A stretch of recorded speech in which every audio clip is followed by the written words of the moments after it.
At just 23 years old, Moisés Caicedo has already lived through more ups and downs than most players experience in their entire careers. A record-breaking transfer. That takes Moisés Caicedo from Brighton to Chelsea for £115 million. A nightmare debut, a journey that started on dirt pitches in Ecuador and somehow led to Stamford Bridge, where he's now one of the most complete midfielders in world football. But the story of Moisés Caicedo isn't just about football, it's about persistence, rejection and redemption. And to really understand his rise, you have to go back to where it all began. Because before the world called him one of the Premier League's best, he was just a kid chasing a dream that looked impossible.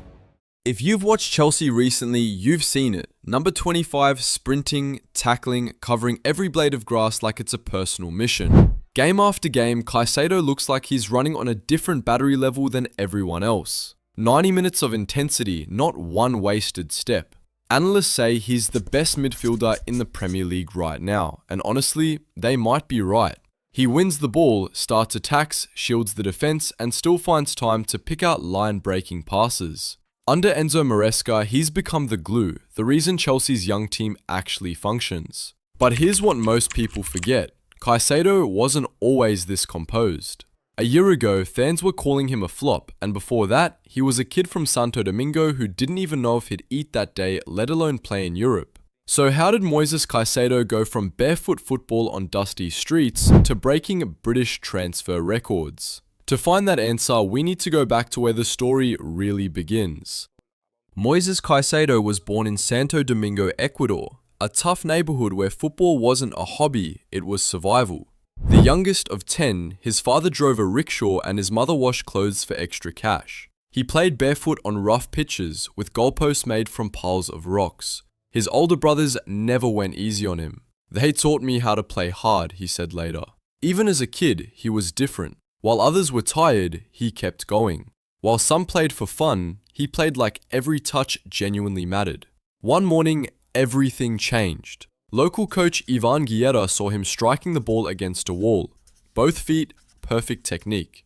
Guerra didn't just praise him, he took him under his wing, buying boots, paying bus fares, even helping the family. Years later, Caicedo said, "He was the only one who believed in me." But even with talent and support, the road ahead wasn't easy. In Ecuador, talent alone doesn't guarantee a future, and Caicedo would learn that the hard way. By his early teens, Moisés was already one of the best young players in his region. He joined Espoli's youth academy, a small professional club linked to the police academy in Quito. But then, disaster struck. The club was relegated and its youth setup collapsed. Just like that, his pathway to professional football disappeared. For most kids, that would have been the end. But Caicedo had one thing that separated him from everyone else: a refusal to quit. Through a contact, he got a trial with Mushuk Runa, another Ecuadorian club. He impressed, but he couldn't afford the travel costs or accommodation. After 1 week, he had to return home. It looked like his dream was fading. Then fate intervened. A friend helped him get another chance, this time with Independiente del Valle, a club famous for developing Ecuador's best young talents. And this time, he actually made it. At just 15, he joined their academy, but almost immediately, he suffered a devastating knee injury, a ruptured ligament.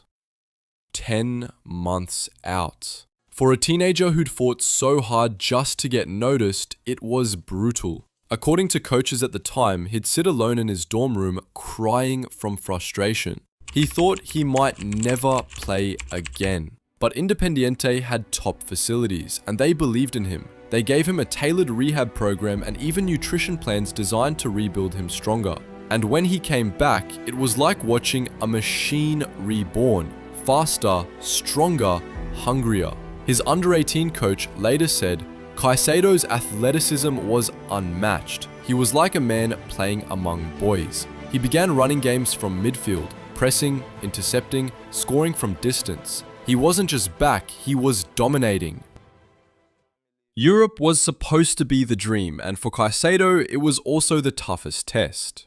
Brighton signed him in 2021, a club that had built a reputation for turning South American talent into Premier League stars. But instead of a straight ascent, the young Ecuadorian hit a wall. Brighton loaned him to Beerschot in Belgium to ease him into European life. The cold was a shock, the language was a barrier, the physicality was merciless. For a boy used to barefoot games under the Ecuadorian sun, it felt like learning football all over again. At first, confidence dipped. He looked off the pace, tentative, unsure.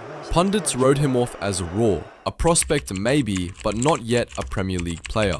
It was ugly, and for a moment, the story threatened to stall. But Caicedo does one thing better than most. He fights. He used that loan as a classroom. He bulked up. He learned to time his tackles rather than simply flinging himself in. He studied tactical systems. When Brighton recalled him in January 2022, he came back different, physically tougher, mentally sharper, and ready to stake his claim. His Premier League debut against Arsenal wasn't a quiet introduction. He assisted a goal, tracked runners, and bullied midfielders twice his age. The same kid who had struggled in Belgium now looked like he belonged on English soil. A first goal against Manchester United soon followed, a statement more than a statistic, and by the end of the season he was one of the league's most talked about midfielders. Then came controversy. January 2023, Arsenal made a move. Caicedo asked to leave. Brighton said no. Headlines exploded. Fans split between anger and understanding. For a brief moment, his name became drama, not magic.